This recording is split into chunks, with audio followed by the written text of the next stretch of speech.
महाराष्ट्राचा आवाज आपल्या हक्काचा। महात्मा फुले चौक पोलीस स्टेशनच्या हद्दीत काल सकाळी 9:30च्या सुमारास फिर्यादी नामे आयेशा समीर शेख यांनी पोलीस ठाण्यात येऊन तक्रार दिली की रात्रीच्या वेळेला ते फुटपाथवर SBI बँकेसमोर फुटपाथवर झोपलेले असताना त्यांचं 6 महिन्याचं बाळ कोणीतरी अज्ञात व्यक्तीने चोरून नेलेलं आहे। सदरची फिर्याद त्यांनी तक्रार दिल्यानंतर तात्काळ सदरची बाब ही अतिशय संवेदनशील असल्यामुळे, कारण लहान मूल होतं 6 महिन्याचं आणि त्याच्यातून त्या मुलाच्या जीवाला धोका होण्याची संभावना होती किंवा त्या मुलाची विक्री होण्याची संभावना होती। तर ह्या गोष्टीचं गांभीर्य लक्षात घेऊन तात्काळ सदरची बाब पोलीस उपायुक्त परिमंडळ 3 श्री सचिन गुंजाळ साहेबांना कळवली। त्यांनी ती बाब वरिष्ठांना कळवली। वरिष्ठांच्या मार्गदर्शनाखाली ताबडतोब तपास सुरू केला। या प्रकरणात 3 वेगवेगळ्या टीम तयार करण्यात आल्या।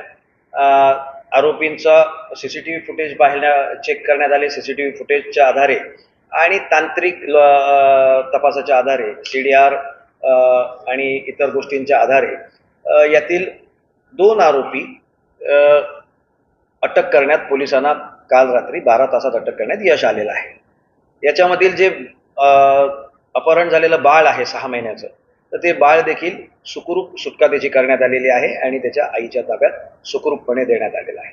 आरोपी कोण आहे, काय पात्र आहे, कधी असा का? आरोपी हा रिक्षा चालक आहे।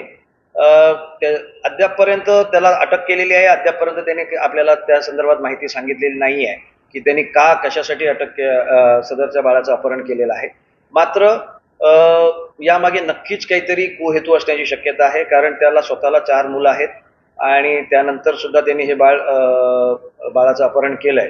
तर यामागे कोणताही कुहेतू 100% असण्याची शक्यता आहे।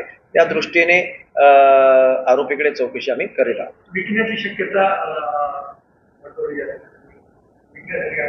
निश्चितच अशा प्रकारे अपहरण करून बाळांना विकलं जातं किंवा त्याचा उपयोग जादूटोण्यामध्ये केला जातो, तर अशा प्रकारची गंभीर घटना होण्याची शक्यता होती। त्याचमुळे तात्काळ सदर घटनेचं गांभीर्य ओळखून वरिष्ठांच्या आदेशाने 12 तासामध्ये सदर गुन्ह्याचा तपास आम्ही आमचे DB पथकाचे अधिकारी आणि अंमलदार यांनी अतिशय नियोजन पद्धतीने सापळा लावून सदर आरोपी अटक केले आणि त्या बाळाची सुखरूप सुटका केलेली आहे।